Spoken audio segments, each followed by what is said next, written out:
Thanks for joining me on this video. If you haven't done so already, be sure to hit the subscribe button as well as the bell notification icon. That way you don't miss out on any new content on the channel. And also be sure to follow me on these other social media platforms. Links are in the description below.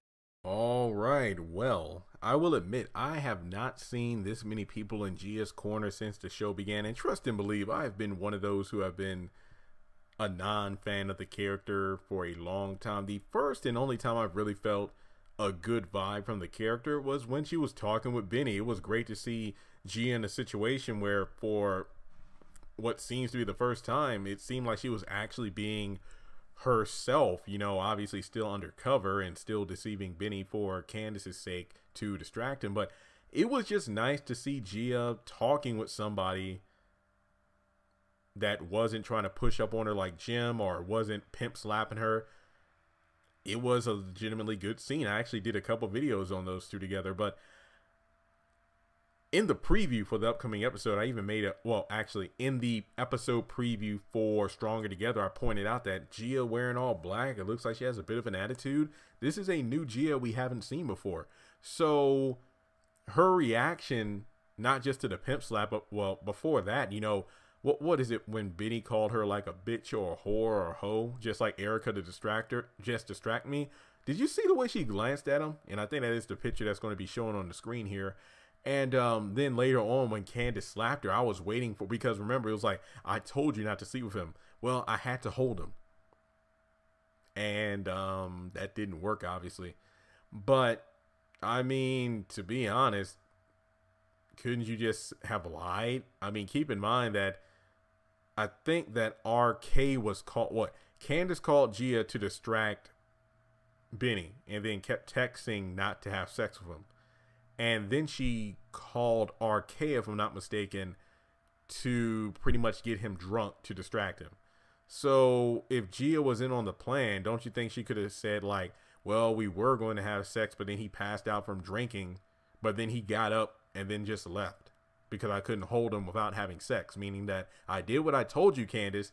Well, we didn't have sex, but then Benny blurted it out, so I don't think the lie would have worked. But you know, Candace lies all the time, so why can't Gia? And not to mention, she has been lying to Candace since they met because she's undercover. But that's besides the point. Now, really, the internet's reaction has been, wow, why didn't Gia wind? And I even tweeted about this.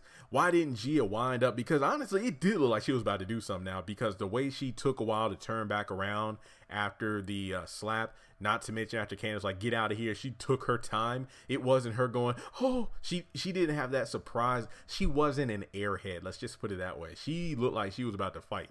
So a lot of people were like, why didn't she? Well, remember, she's undercover. I feel like this triggered something in Gia. Like, she is probably going to be a key reason that Candace takes a fall. Like, you know, whether it be for the Quincy Maxwell murder or the Oscar murder or something along those lines. But I do feel like something's going to go down. And maybe Rocky's going to be involved with that. I would like to see that happen, because Rocky did know about Oscar and Candace. So because he knows that Candace screwed Oscar over, just like Rocky got screwed over with the whole deal to get the money that, you know, he rightfully deserved from the scheme involving Oscar. So I hope that does come up, because we know Rocky is somehow miraculously healed without so much as a scar. So if the police are talking with people, as Gia said, I wonder if Rocky's going to be interrogated as well, because if he does, I'm pretty sure he'll bring up Candace Young. So we'll just have to wait and see how that plays out. But I do feel like Gia is going to have a role in Candace's downfall. I do feel like that's going to happen. Like, you can try to escape with the president all you want to, but I feel like Candace is going to be stuck in the mud for a little bit before she possibly ascends to the White House. But Gia not slapping Candace was a smart move, because she knows there are bigger stakes as opposed to being slapped around. But honestly, given that slap, I don't think she's going to be pushed around too much for much longer. So remember, because she tried to act like when Benny opened the door, oh, this isn't my room. I got the wrong hotel room.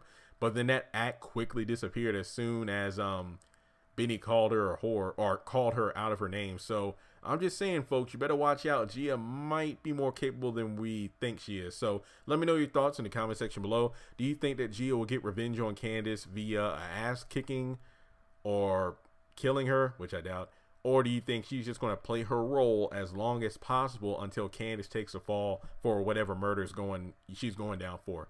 Comment, let me know your thoughts, subscribe, and I will talk to you all soon.